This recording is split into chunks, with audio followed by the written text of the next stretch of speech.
There are men who keep their terror hidden so well that it takes a corpse to reveal it. Edmund Astley was such a man. He had spent 31 years building around himself an armor of genius. Lauded by the Royal Academy, collected by the aristocracy, exhibited from Vienna to New York.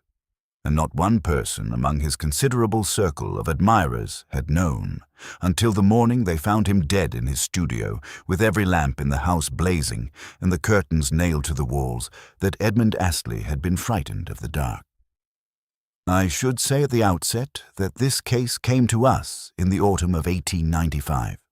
During one of those bleak October weeks when the London fog sits so thick and low that it presses against the windows of Baker Street like something that wishes to come in.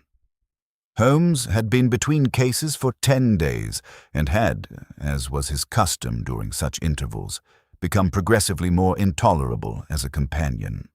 He had conducted 3 chemical experiments that had left permanent stains on the ceiling, played the violin at 2 in the morning with no apparent awareness that the rest of the household had not chosen to be awake, and consumed enough tobacco to, in Mrs. Hudson's considered opinion, fumigate a small theatre. I was therefore not displeased when, on the morning of the 14th, Inspector Clarence Dobbins of the Metropolitan Police climbed the stairs and presented himself in our doorway with the expression of a man who has encountered something he does not quite know what to do with. Dobbins was not one of Holmes's regular visitors from Scotland Yard. That distinction belonged chiefly to Lestrade and Gregson, both of whom had grown, over the years, into a somewhat grudging appreciation of Holmes's methods. Dobbins I knew slightly, from an earlier case involving a fraudulent chemist in Bermondsey. A solid, careful man of 50, methodical in his thinking and honest about the limits of it. He removed his hat. He did not sit until invited. Both of these things told Holmes something, though he did not say what. "Inspector Dobbins," Holmes said from his chair by the fire, where he had been staring at the ceiling with the abstracted intensity of a man doing very complex arithmetic in his head. "You have come about the painter." Dobbins stared at him. "How in the chalk dust on your right sleeve is from the Pimlico area, specifically the white clay soil particular to the riverbank near Vauxhall Bridge. You're not a Pimlico man by division. You work out of Marylebone, which means you were called to a scene outside your usual territory early this morning before the day's dirt could accumulate. The paint on your left boot, 3 colors, burnt sienna, lead white, and Prussian blue, is oil-based and very fresh. You have been in an artist's studio. The combination of these facts with the expression you are currently wearing suggests the artist in question is no longer in a condition to paint. Sit down and tell me everything." Dobbins sat. He placed his hat on his knee and turned it once, a gesture I had come to recognize in men who are about to say something they are not entirely sure how to frame. "Edmund Astley," he said. "Do you know the name?" "The painter?" I said. "Yes. I own a small print of his Thames at Dusk. Gave it to a friend as a wedding gift some years ago. A considerable reputation. The Academy was said to be considering him for a full fellowship." "Was," Dobbins said. "He's dead." "Since when?" "Sometime in the night. His housekeeper found him this morning at 7 o'clock when he didn't come down for breakfast. He was in his studio, the top floor of his house on Belgrave Terrace, Pimlico, sitting in his chair before the easel. To look at him, you'd think he'd fallen asleep while working. But the physician who attended, a Dr. Morrow, who lives 2 doors along and was fetched immediately, says the cause of death was not natural. There are marks on the body consistent with strangulation, very faint, almost invisible. If the light had been poorer, or if Morrow had been less thorough, they might easily have been missed." Holmes had risen from his chair at the word strangulation with the purposeful swiftness of a cat that has spotted something interesting. He was already moving toward the door to his bedroom, reaching for his coat, his hat, his cane, before Dobbins had finished speaking.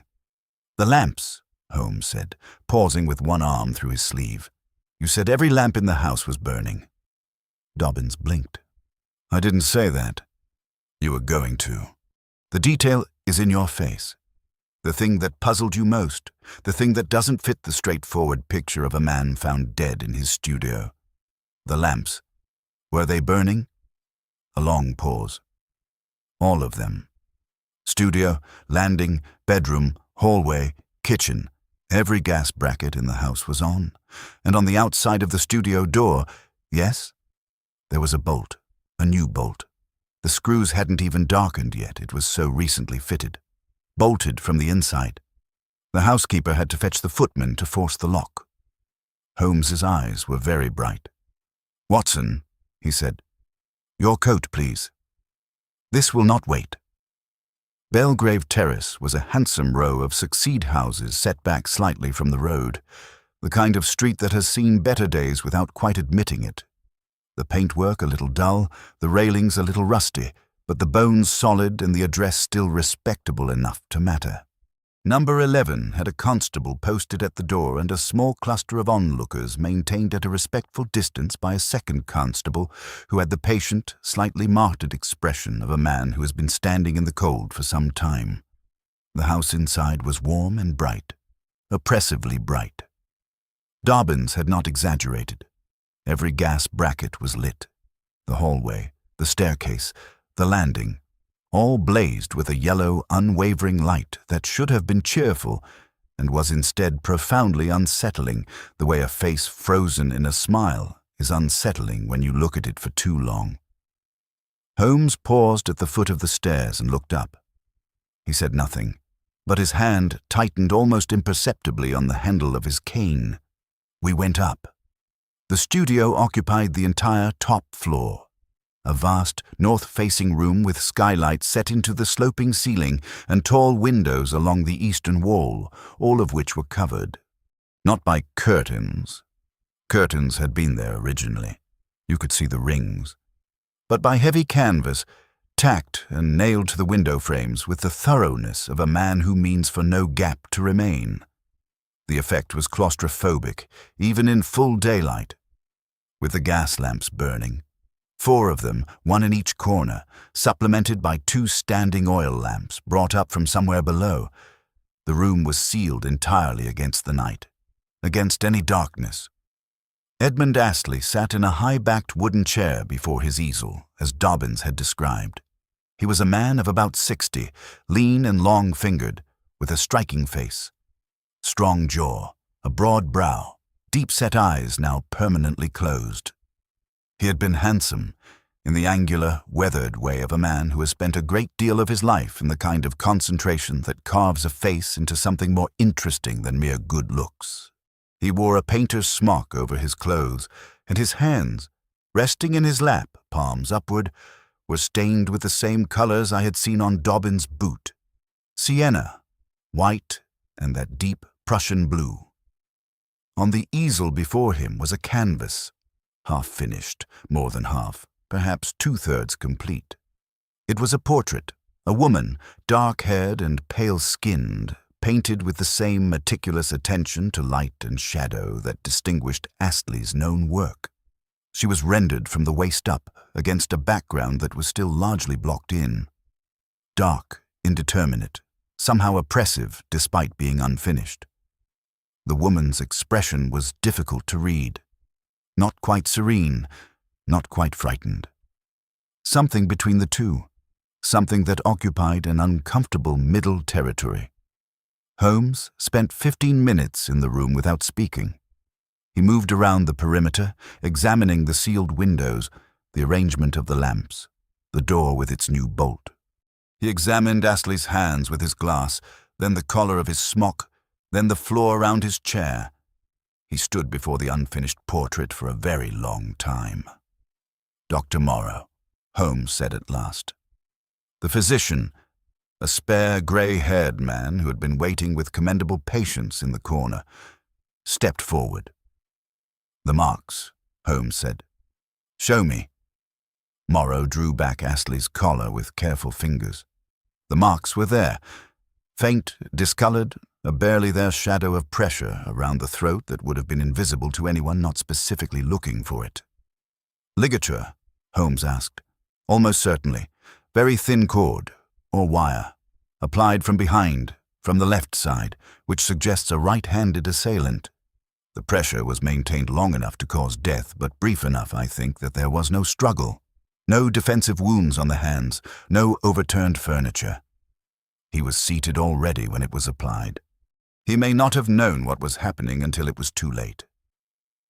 Holmes looked at Astley's hands again, then at the palette on the table beside the easel. He was painting when he died. The brush is still between his fingers. Do you see, Watson? Rigor has fixed the hand around it. I looked. It was true. The brush, loaded with blue paint, was locked in Astley's right hand by the stiffening of the muscles.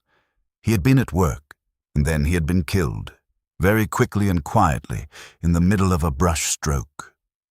The bolt, Holmes said. It was shot from the inside. It was shot from the inside, Dobbins confirmed. The housekeeper is certain she heard it being shot the night before.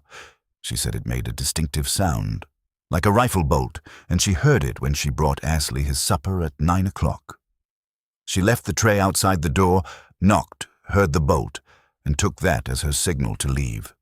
She has done this, she says, every evening for the past 3 months. Every evening for the past 3 months, Holmes repeated, very softly. The bolt was fitted 3 months ago? Near enough. The previous housekeeper says it was fitted in July. She left the position in August, and this one, a Mrs. Calloway, took her place. Holmes turned from the body and walked to the window.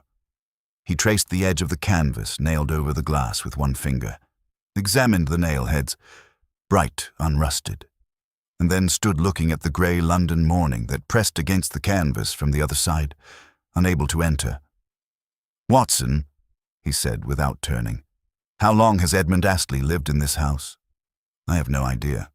Someone will know, Mrs. Calloway presumably, and I need to speak with her very urgently.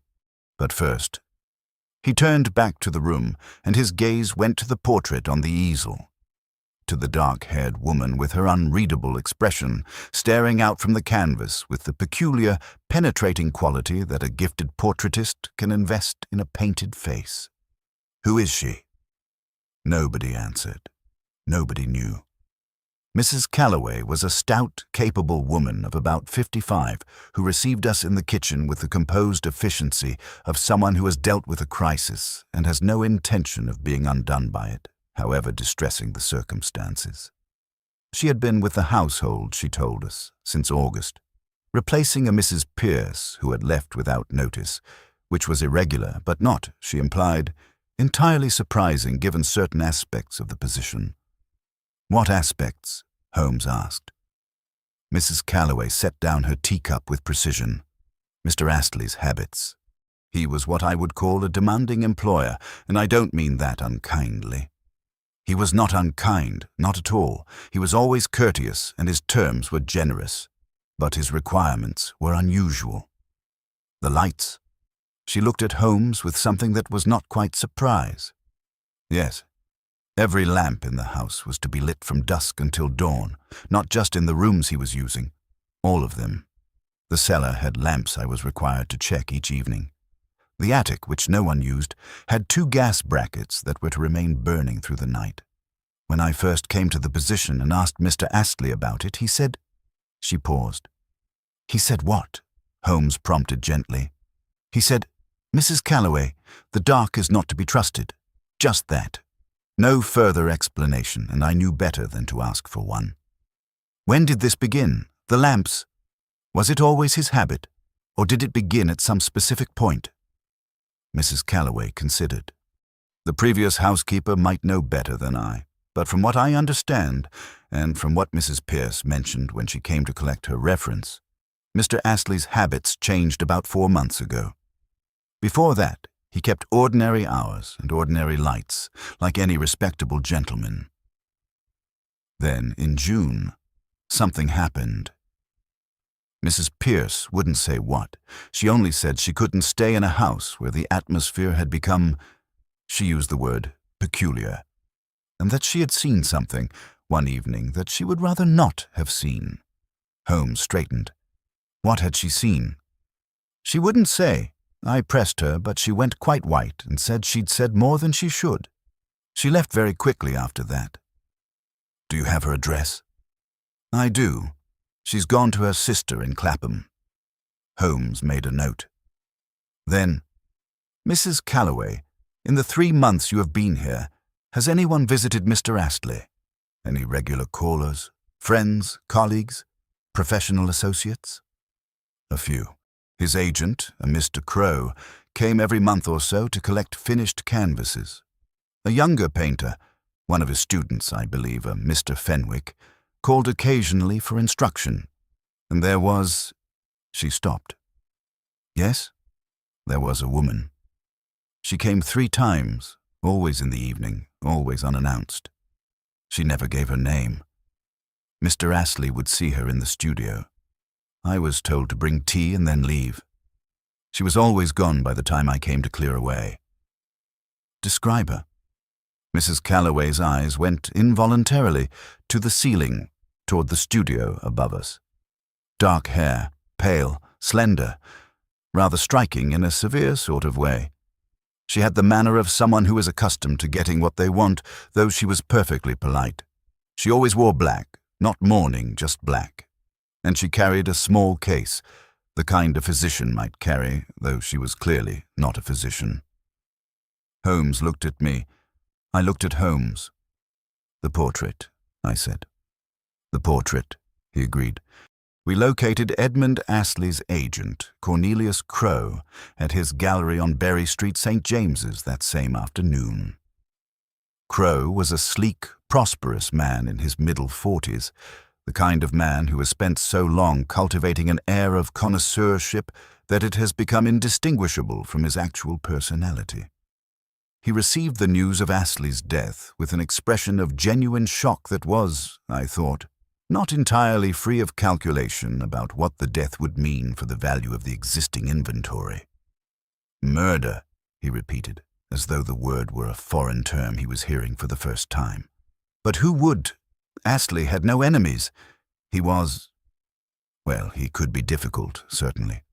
Artists often are. But not the kind of difficult that gets one murdered. Tell me about his state of mind in recent months, Holmes said. You visited regularly. You must have observed a change. Crowe was quiet for a moment, tapping his fingers on the edge of his desk with a nervous rhythm. He had become reclusive, more than usual. He cancelled 3 exhibition commitments in the autumn. Very unlike him, very unlike. He had always been punctilious about his professional obligations. And the work, he trailed off. The work changed? The work changed entirely. For the past 4 months, he has produced nothing but portraits of the same woman. I've received 6 canvases from him in that period, all of them her, always the same face, always in different settings, different lights, but the same face. I asked him who she was. He wouldn't say. I asked him if he intended to exhibit them. He said not yet. He said there was something he needed to understand about the face first, and when he understood it, he would know whether the paintings could be shown. He used that word, understand. He did. I thought it rather odd. You don't usually need to understand a sitter's face. You paint it, but Astley always had a philosophical streak. I put it down to that. Crowe hesitated. There was something else. The last time I came, 2 weeks ago, he asked me, almost in passing, whether I knew anything about a woman named Isolde Vane. Holmes went very still. Did he explain who she was? No. He asked the question and then seemed to regret asking it. He changed the subject immediately. I made some inquiries afterward. I was curious, but I could find nothing. The name means nothing to me. It means something to me, Holmes said quietly, and did not elaborate. In the cab on the way back to Baker Street, he was silent for a long time, watching the grey afternoon traffic with the unfocused gaze of a man whose attention is entirely elsewhere. Holmes, I said, who is Isolde Vane? He turned from the window. She was an artist's model. Specifically, she was the preferred model of a painter named George Caldwell, who worked in London in the 1870s and early 1880s. Caldwell was a minor figure, talented but difficult, never quite achieved the recognition he sought.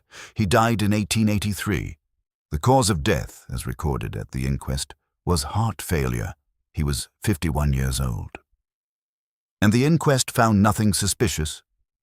The inquest found exactly what inquests of that period usually found when a man of middle age died alone in his rooms at night, a natural cause for an unnatural event. No one looked very hard. Heart failure covers a great many sins. Holmes pressed his fingertips together, but I recall the case because it was brought to my attention at the time by a correspondent who felt the verdict unsatisfactory. Caldwell had been in good health, was known to his associates, and had been expressing, in the weeks before his death, an acute and uncharacteristic anxiety. He refused to go out after dark. He had his rooms flooded with light, and he was, at the time of his death, working on a portrait of a woman. The silence between us was very complete. Isolde Vane, I said, the same model, the same face, the same pattern, 12 years apart. Finding Mrs. Pierce required the better part of a day. She had not, as Mrs. Calloway believed, gone to Clapham. The sister had moved to Wandsworth 3 years since, and Mrs. Pierce had followed her, settling into a small set of rooms above a tobacconist on the Wandsworth Road. She answered the door with the wariness of a woman who has been expecting a knock she was not looking forward to. She was in her late 60s, a thin, contained woman with sharp grey eyes that had the quality of having seen too much and filed all of it away carefully. She let us in without enthusiasm, led us to a sitting room that was aggressively tidy, and sat across from us with her hands folded in her lap in the manner of a person preparing to say less than they know. Holmes was, on this occasion, extraordinary. He spoke with a gentleness and precision that I had rarely heard from him in such a direct investigation, as though he understood instinctively that Mrs. Pierce was not a woman who would respond to pressure, and that the only tool that would serve him here was patience. "Mrs. Pierce," he said, "I am not here to alarm you. I am here because Edmund Astley is dead, and because you are the only person I have yet spoken with who may know why. Mrs. Calloway told us you saw something in your last weeks at Belgrave Terrace that you found disturbing enough to leave the position. I am not asking you to relive it if it causes you distress. I am asking only whether, in light of what has happened, you feel able to tell me what it was." Mrs. Pierce regarded him for a long moment. Her hands did not move. "It was a Friday evening," she said at last, "the 15th of August, because it was my niece's birthday, and I had been thinking about it all day and was in a somewhat inattentive state of mind. I went up to bring Mr. Astley his supper at 8:30. The studio door was open, just slightly, not fully, an inch or two. I could hear him inside talking. I assumed he had a visitor and was about to knock and announce myself when I heard what he said." "What did he say?" Mrs. Pierce's hands tightened in her lap. "He said, 'You cannot be here. You cannot exist.' And then, in a very different voice, lower and not quite right somehow, a voice that did not sound entirely like Mr. Astley's, he said, 'But I am here, Edmund. I've always been here. You simply stopped being able to see me.' I pushed the door open. She stopped. 'What did you see?' Holmes asked very quietly. "I saw Mr. Astley. He was standing before the easel, and he was not alone. There was a woman, standing very close to him, almost behind him, and her hand was on his shoulder, and she was looking at me. She was looking directly at me, over his shoulder, and she smiled." A pause. "Mrs. Pierce," I said carefully, "when you say it was not quite right, can you be more specific about the woman's appearance?" "She was dark-haired, pale, beautiful, in a cold sort of way. She was wearing a black dress, very old-fashioned, the kind of dress you'd see in a painting from 30 years ago, not what anyone wears now. And her eyes... Another pause. Longer. Her eyes were wrong, not in a ghoulish way, I don't mean that. Just flat, like a portrait's eyes, like something that looks but doesn't see. And then Mr. Astley turned around and saw me, and he was very frightened and very angry, and he told me to go. I went, and when I came back 10 minutes later, because I thought I ought to leave the tray regardless, the door was closed and the bolt was shot. I never saw the woman again, but I knew. She pressed her lips together. I knew she was still there. I could feel it. Holmes sat with his hands folded under his chin for a moment. Mrs. Pierce, one more question. The woman's hand on his shoulder. Which shoulder? She thought. The right. Thank you. You have been very helpful, and I would ask that you remain here, in these rooms, for the next few days. Do not go out at night if it can be avoided. Is that possible? She looked at him steadily. Is it necessary? I believe it may be prudent. We left her with Dobbin's card and a constable who had been waiting outside, whom Holmes instructed to remain at Mrs. Pierce's building without explanation. In the cab, heading back toward the river, I pressed him. Holmes, the woman she described, the old-fashioned dress, the wrong eyes. She's describing a ghost. She is describing an experience she interpreted as a ghost. There is a difference. He was looking out the window, but he was not seeing the street. The hand on the right shoulder, the strangulation marks Morrow found, applied from behind, slightly to the left, indicating a right-handed assailant. A right-handed assailant standing behind and to the left of Astley would naturally rest their right hand on his right shoulder before completing the act. Mrs. Pierce saw a living woman, Watson, a woman who had access to that studio, who Astley knew, who he was both terrified of and apparently unable to resist seeing, a woman who made him feel observed. Isolde Vane, or someone presenting herself as Isolde Vane. Isolde Vane, if my memory of the Caldwell case is accurate, died in 1884, the year after Caldwell. A consumption of the lungs. She is buried in Kensal Green Cemetery. I shall need to verify this, but I am tolerably certain of it. Then who is this woman? That, Holmes said, is the correct question, and I have a suspicion that the answer will be found not in the present, but in the past. Specifically, in the relationship between Edmund Astley and George Caldwell, and in whatever it was they shared beyond an appreciation for the same model. The Royal Academy's archives are housed in a set of rooms in Burlington House that smell of old paper and linseed oil and the particular dry institutional dust of a place that has been cataloguing human achievement for a very long time. The archivist, a meticulous gentleman named Mr. Fellows, received Holmes with the guarded courtesy that professionals typically extend to those they suspect are about to disorder their filing systems. Holmes was charming, precise, and efficient. Within 20 minutes, he had established the following. Edmund Astley and George Caldwell had been fellow students at the Academy schools in the 1860s. They had, by the archives record, been close, sharing a studio in their student years, exhibiting together in their first group show in 1867. There had then been a falling out of some kind. The records were discreet about such things, but there was a gap in the correspondence between the two men and a note in Caldwell's file from the Academy secretary at the time, recording a regrettable incident at a private view in 1871 about which he declined to elaborate. They quarreled, I said. More than quarreled, I think. The word incident suggests something public and unpleasant. And yet, Holmes was reading from a ledger Fellows had brought him. And yet in 1883, the year of Caldwell's death, Astley attended the inquest. He gave evidence. He was listed as a witness, which means he was present when Caldwell died, or at least in the vicinity, which is interesting given their estrangement. What did he say at the inquest? The records are not here. The inquest would have been held at the coroner's court for the Holborn district. Holmes made a note. But more interesting still is this. He turned the ledger around so I could see. It was an exhibition catalogue, a group show from 1870, a year before the incident.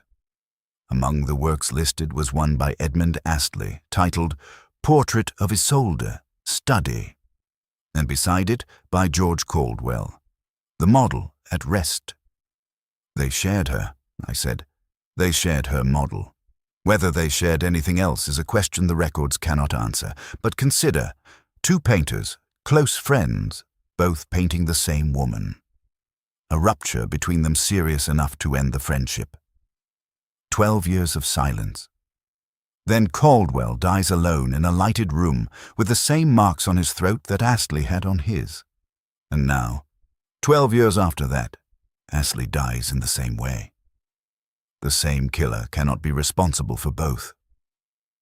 Holmes looked at me with an expression that was patient and slightly searching, as though waiting for me to reach a conclusion I was approaching from the wrong direction. No, he agreed. The same killer cannot. But the same method can be used by two different people, and I begin to think that what we are dealing with is not one murderer, but a tradition. A technique, if you will, passed from one hand to another. The question is whose hands are currently holding it. The student Fenwick, who had been calling on Astley for instruction, proved difficult to find. His address, obtained from the Academy's current student register, turned out to be a set of rooms in Bloomsbury that he had vacated 6 weeks ago, leaving no forwarding direction. His tutors at the Academy knew him as talented and irregular. Brilliant in flashes, as one professor put it, but with a tendency toward obsession that made sustained work difficult. He had, in the past year, been painting almost exclusively one subject. A woman, Holmes said, before the professor could answer. A woman, the professor confirmed, looking slightly startled. Dark-haired, pale. He called her his muse. None of us had ever seen her in person. She never came to the schools. He worked from sketches, he said. Or from memory. From memory, Holmes repeated. Or from a painting that already existed. He was silent in the cab on the way back to Baker Street. I had learned, over years of observing him, to distinguish between the silences that meant he was assembling data and the silences that meant he had assembled it and was now confronting something he did not entirely like. This was the second kind. Holmes, I said, you know who the woman is. I know who she presents herself as, he said. I'm beginning to know who she actually is. And if I am right, a pause.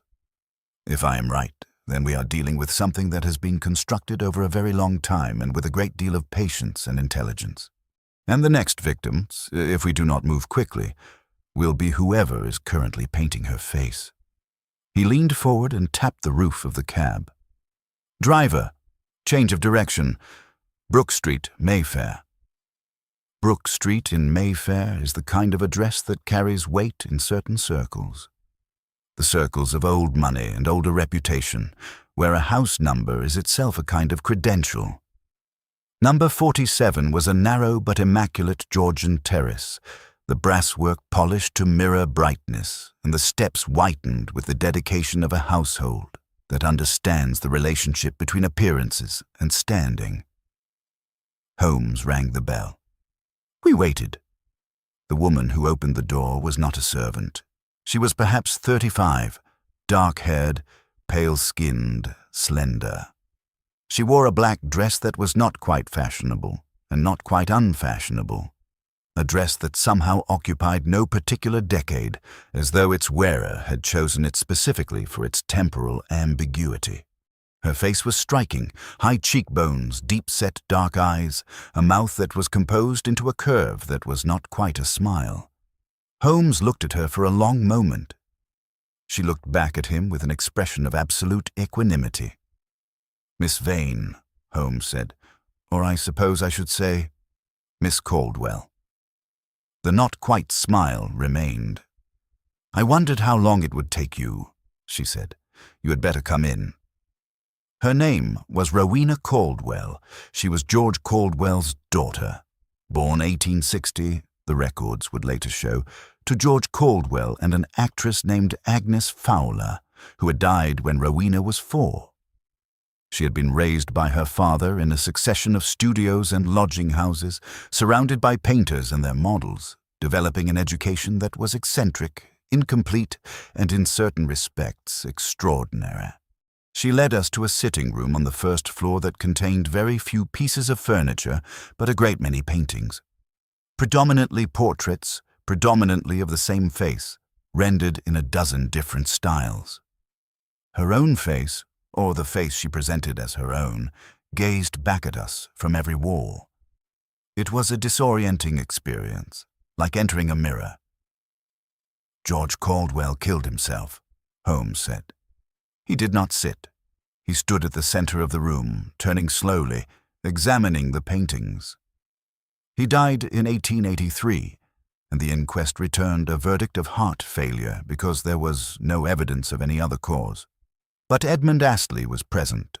Astley, who had estranged himself from Caldwell 12 years before for reasons I have not yet fully established. Astley, who spent the last 4 months of his own life painting your face obsessively.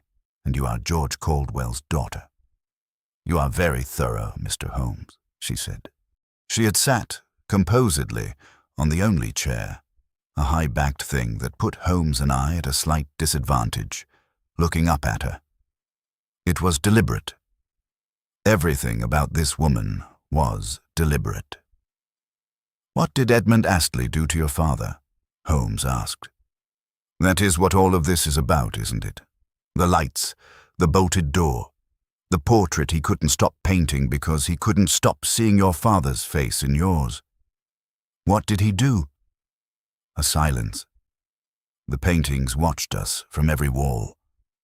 "My father," Rowena Caldwell said, "was the more gifted of the two. Anyone who has studied both bodies of work with an objective eye will confirm this. Astley was technically accomplished, precise, disciplined, commercially successful.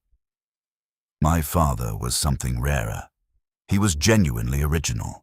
He saw things in a way that no one else did, and he could put them on a canvas in a way that made you see them too. The Academy knew it, the collectors knew it, and Astley knew it, which was the problem. He was jealous. He was more than jealous. In 1871, at the private view where they quarreled, Astley accused my father publicly of plagiarism.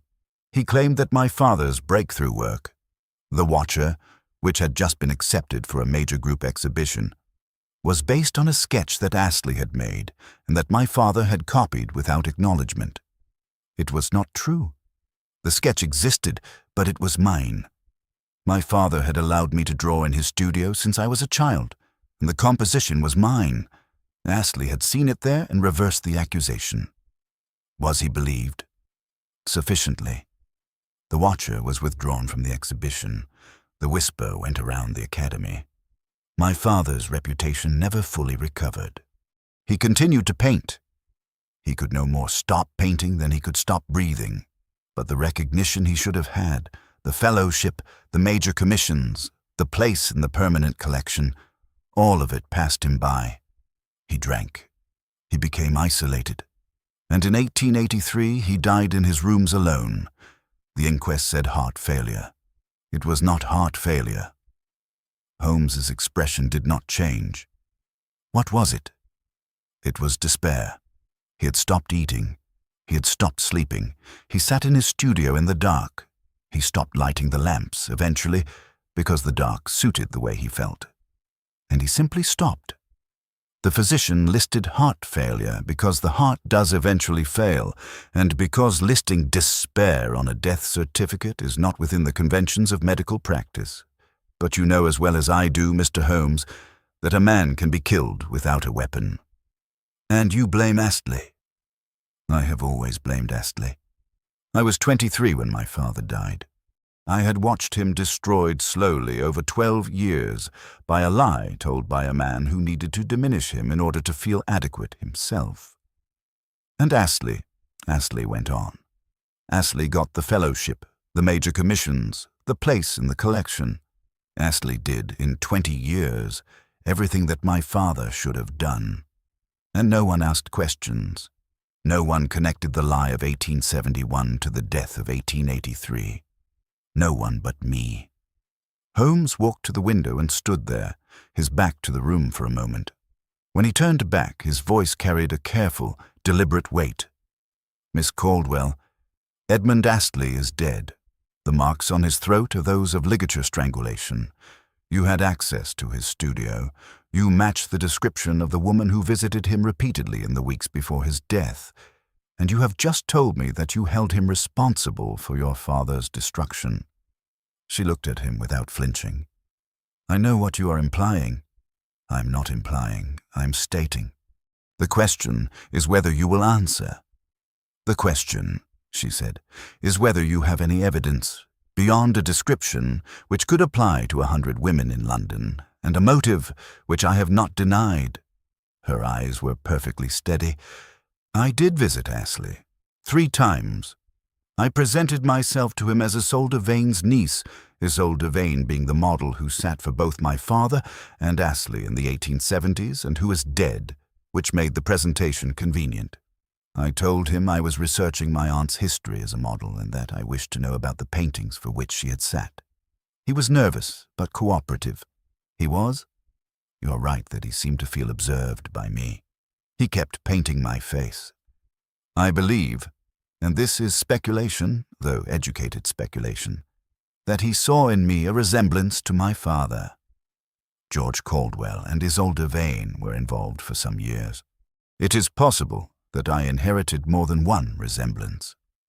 You told him nothing of who you really were." "Nothing. And yet he was found dead, with the lamps burning and the door bolted." "And yet he was found dead," she agreed, with the same composure. "I will tell you, Mr. Holmes, because I believe you will discover it regardless. I was not in that studio on the night Edmund Astley died. I was here, in this house, from 7 o'clock in the evening until the following morning. I have a witness. My housekeeper, who can confirm that she served me dinner at 8, brought me tea at 10, and heard me moving about the house until past midnight." "A housekeeper's testimony can be arranged," Holmes said. "It can. But mine hasn't been." A pause. "I've spent 6 years constructing a method of destruction for Edmund Astley that did not involve a single illegal act. I found his student, young Fenwick, a brilliantly talented boy with a tendency toward infatuation, and I allowed him to paint me. I encouraged him. I spoke to him about Astley in ways designed to produce a specific effect. I introduced to Fenwick the idea that Astley had stolen his breakthrough work from a lesser-known artist, which is true, and I provided him with the documentation to prove it, which I had been collecting since my father's death. I then suggested to Fenwick that he confront Astley. Not violently, not in any way that could end in harm, simply confront him with the evidence and demand a public acknowledgement. And Fenwick confronted him. Fenwick, being 22 and volatile and deeply invested in his own mythology of the wronged genius, did rather more than confront him. I had no control over what happened in that studio. I was not there. Whatever Fenwick did, he did on his own account, and I had no knowledge that he was capable of violence." Holmes stood very still. I could see from his expression that he was doing 2 things simultaneously, testing the architecture of her statement for weaknesses and deciding what he thought of the woman who had delivered it. "Where is Fenwick now?" he asked.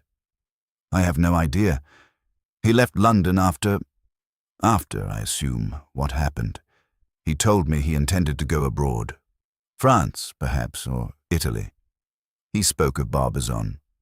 She looked at Holmes steadily. "I told him about Astley's guilt.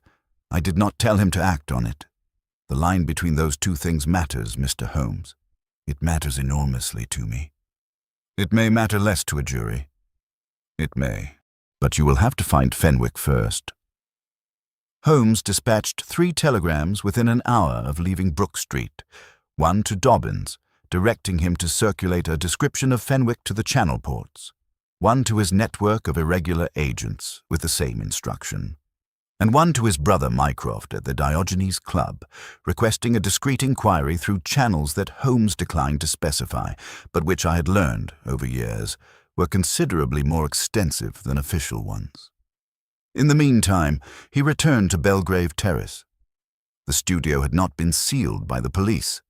Dobbin's resources did not extend to posting a guard overnight, and the house was still technically Astley's property with no heir yet established.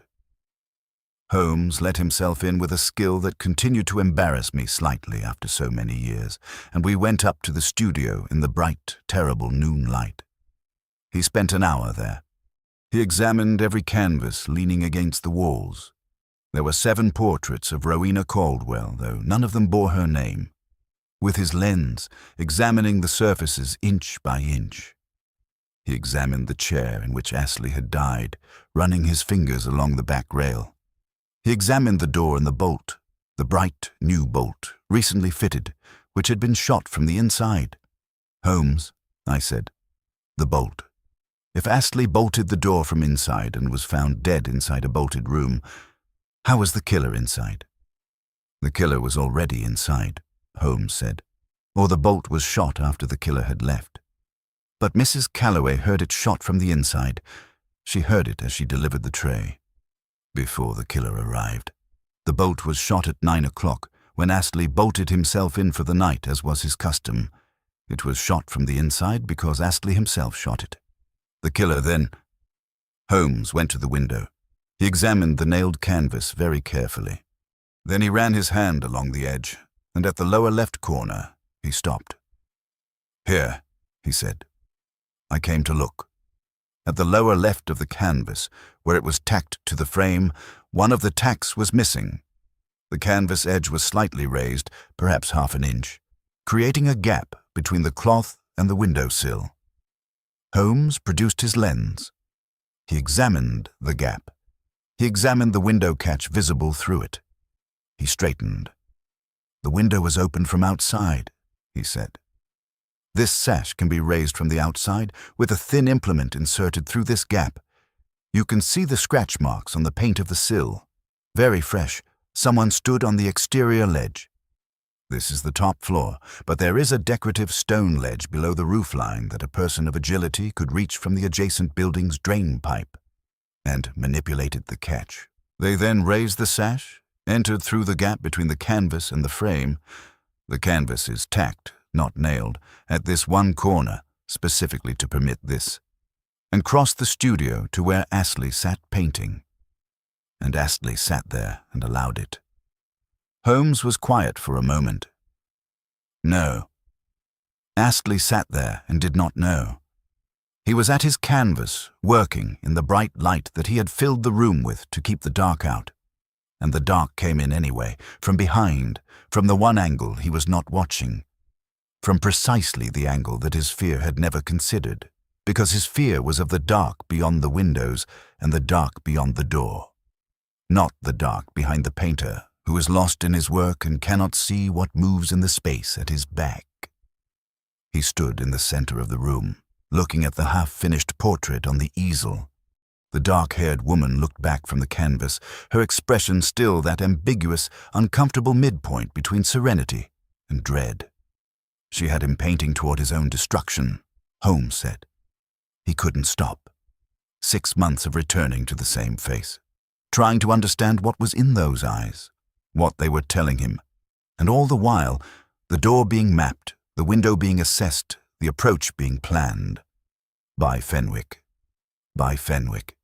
who came here not to study painting but to execute a sentence that had been handed down to him by a woman who understood, with extraordinary clarity, how to make a young man's adoration into a weapon. He turned from the easel.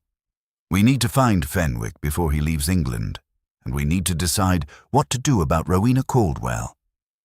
The telegram from Mycroft arrived at Baker Street the following morning, while we were at breakfast. Holmes read it twice, set it down with a controlled precision that I had learned to read as a kind of deliberate calm imposed over something less tidy, and passed it across the table. The message was brief. Mycroft's messages always were. Fenwick R.H., boarded, Dover packet, night of 14th, arrived Calais morning 15th, believed heading Paris, French colleagues notified. Also note, Astley E. named in sealed complaint, lodged Royal Academy, 1872, complaint withdrawn. Same year by party unknown, record sealed on instruction of Academy. Secretary same secretary who noted incident in Caldwell file, worth examining. Holmes was at Burlington House within the hour. The sealed file was not easily obtained. It required a letter from Dobbins, a telephone call that Holmes made from the Academy's own instrument to a number I was not given, and the intervention of a senior academician who arrived in some agitation and departed looking considerably more agitated. But it was obtained. The complaint, lodged in 1872 under the name of Agnes Fowler, George Caldwell's former companion and Rowena's mother, who was apparently not as dead as the record suggested, or who had been alive in 1872 before dying subsequently, alleged that Edmund Astley had, in 1871, deliberately presented as his own a compositional sketch originally produced by a child, the daughter of Mr. George Caldwell, aged approximately 10 or 11 years, who has demonstrated extraordinary natural talent for design and whose work Mr. Astley has misappropriated in order to damage the professional reputation of Mr. Caldwell. The complaint had been withdrawn the same year without explanation by the same Agnes Fowler. The accompanying note in the secretary's hand said only, "Matter resolved to the satisfaction of both parties. No further action required." Holmes read this 3 times. "She was paid," he said. "Agnes Fowler was paid to withdraw the complaint. Astley bought his way out of the truth." He set the file down. "And Rowena knew this. She has had this information, or at least the outline of it, since she was old enough to understand what it meant. She grew up knowing that her father was destroyed by a lie, that her own childhood work was used as the instrument of that destruction, and that the only person who might have documented the truth was brought into silence. 23 years of that knowledge, Watson. That is what she has been carrying." We sat in the cab on the way back to Baker Street. "She will not be charged," I said. It was not quite a question. On the evidence available, no. Her housekeeper's testimony is solid. Fenwick, who is in France and unlikely to return voluntarily, is the actual instrument of the murder. And she is, technically, legally, guilty of nothing more than sharing true information about a man's professional dishonesty with a volatile young admirer. The law does not criminalize that. But she intended it. She intended something, whether she intended precisely what occurred, or whether she simply created conditions in which it became possible. That is the question I cannot answer to my own satisfaction." He looked out the window. The October fog had thickened since morning, and the streets were half dissolved in it, the gas lamps nothing more than smeared suggestions of light. "She is her father's daughter, Watson. She has his patience, his precision, and his capacity for a sustained and consuming vision. She directed all of it toward this, toward a revenge that she had convinced herself was justice, because in some fundamental sense she was not wrong about what was done to her father. Was she right? Holmes was quiet for a long time. Astley destroyed a man through a lie. He watched that man die of the consequences and went on to profit from the reputation he had protected by the lie. He was never called to account. The Academy never investigated. No one ever stood up and said, "This happened, this was wrong, this man paid with his life for another man's envy." He paused. Whether the appropriate response to that injustice was to arrange a man's murder by proxy, no, it was not. I am as certain of that as I am of anything. But the injustice was real, and that reality does not disappear simply because the response to it was monstrous. "What will you do?" "I will give Dobbins what I have. The evidence points to Fenwick as the killer, which is true, and which Dobbins can act on. As for Rowena Caldwell..." Another pause. "I shall go and speak with her again." She received us that same evening. The sitting room looked the same. The portraits on every wall, the high-backed chair, the woman composed in the center of it as though she had been placed there by a painter with a preference for stark, formal arrangements. But something had changed in the hours since our last visit. The composure was the same, but behind it there was something that had not been there before. Not fear. Something more like tiredness. The particular exhaustion of a person who has arrived at the end of a very long road and is not certain they are glad to be there. Holmes sat for once. He sat in the chair across from her, and he looked at her directly, and he said, with a quietness that was not softness, "I have read your mother's complaint. I know everything." She said nothing. "I know that the compositional sketch Astley claimed was his was yours. I know that you were 10 or 11 years old when you made it, and that your father, who showed it to Astley in confidence because they were still friends then, had it used against him within the year. I know that your mother was paid to withdraw the complaint. I know that you have spent 23 years in possession of this knowledge, and that in the last 6 years you have been systematically constructing a means of revenge that would be legally unprovable." She looked at him steadily. "You said you know everything." "I know enough." "And Fenwick." "Fenwick will be found and will stand trial for Edmund Astley's murder. The evidence against him is sufficient. His approach to the studio window, which he mapped over multiple visits and which left traces I was able to identify. His departure from England on the night of the murder. His known obsession with both you and Astley. He will not be difficult to convict." "And I?" Holmes was silent for a moment. "You will not be charged," he said. "The law has no instrument fine enough to cut what you actually did from what you merely permitted. You shared true information.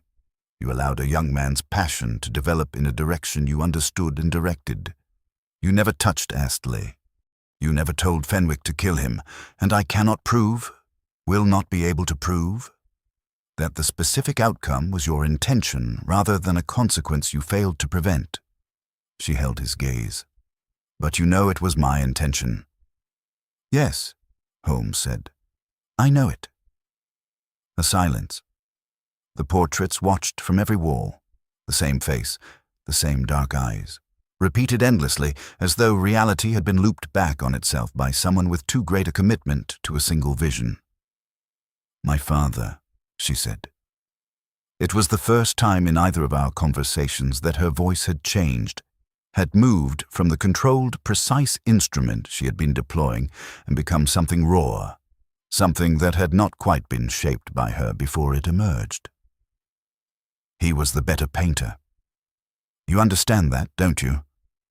Not as I say it, because I am his daughter, but as anyone who has looked at both bodies of work must say it. He was more gifted, and he was more honest, and he was more original, and he was destroyed for it, and the man who destroyed him was rewarded. For 30 years. While my father rotted in an unmarked grave in Kensal Green, and no one in that world he had loved and served, ever said, 'This was a wrong. This was a wrong that was done.'" Holmes said nothing. "I have been saying it," she said. "For 23 years I have been saying it to the walls and to the paintings and to whoever would listen. And no one listened. And then I found a way to make someone listen, and I took it. At the cost of 2 lives, Holmes said. Fenwick's freedom and Astley's. And Fenwick did not wrong your father." "No," she said. "Fenwick did not." And something moved in her face. The first genuine crack in the surface. The first sign that the composure was costing her something she had not budgeted for. I had not intended Fenwick to. I had intended the confrontation to be enough. I had intended for Astley to be publicly exposed, to have the lie extracted from him by the force of documented evidence and a young man's conviction. I had intended the Academy to do what it should have done in 1872. I had not. She stopped. I did not know Fenwick was capable of what he did. I believed I knew him well enough to calibrate what I had set in motion. You were wrong. I was wrong. The 2 words were very flat, very final. And a man is dead who should not be dead in precisely this way, and a young man who had the making of a genuine talent will spend the rest of his life defined by one act, committed in a state of passion that I encouraged. These are facts I must live with, Mr. Holmes. I'm aware of them. The portrait Astley was working on when he died, Holmes said. He had not finished it. He had been trying for 4 months to understand your face. What was he trying to understand? She looked at him for a long moment. Whether he recognized guilt in me, he knew, by the end, he had begun to know, that I was not Isolde Vane's niece. He was painting my face, trying to find the thing he recognized in it, trying to put a name to it. A pause. He was trying to paint his own conscience, Mr. Holmes, and he couldn't, because it had been too long and he had buried it too deep, and the only person who could give it back to him was me, and I had given him nothing but the knowledge that it existed and the inability to look away from it. Holmes stood. He looked at the paintings on the walls, the same face, the same eyes, repeated until the room seemed to vibrate with it. Your father's complaint, he said, will be unsealed. I've arranged this with the Academy. It will become part of the official record. The sketch, the original, which I assume still exists, will be attributed correctly. And there will be, in the next edition of the Academy's catalogue of the permanent collection, a footnote beside Astley's name that contains the substance of what occurred in 1871. He turned to face her. This is what I can do. It will not restore your father. It will not make the 30 years unhappen. But it will be the truth in a place that contains the record, and it will remain there after you and I are both gone. She looked at him. Something moved in her face that I found, for the first time since we had entered that room, entirely legible. It was not gratitude. Not exactly. It was something more like recognition, the expression of a person who has encountered, for the first time in a very long fight, an opponent who has understood not just the battle, but the cause behind it. Thank you, she said. Simply, without elaboration. Holmes turned toward the door. Then he stopped and turned back once more and looked at the wall of portraits. The paintings, he said. What will you do with them? She followed his gaze. The room was full of her own face, painted by a dozen different hands in a dozen different styles, collected from students and admirers over years, each one an exercise in a kind of self-documentation that I was only now beginning to fully understand. She had been turning herself into a painting, into a subject, into the kind of image that gets attributed, catalogued, and remembered. I intend to donate them, she said, to the Slade, for the students, with a note explaining who they are and why they were made. A pause.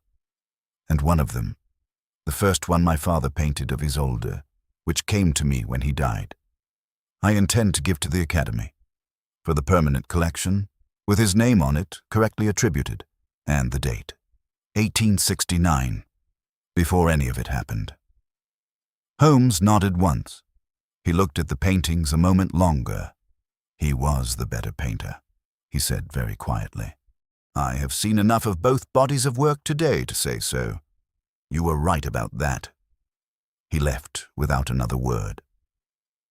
I followed him down the stairs, through the narrow hallway, out into the October fog that had swallowed Brook Street entirely, leaving nothing visible beyond the glow of the nearest lamp.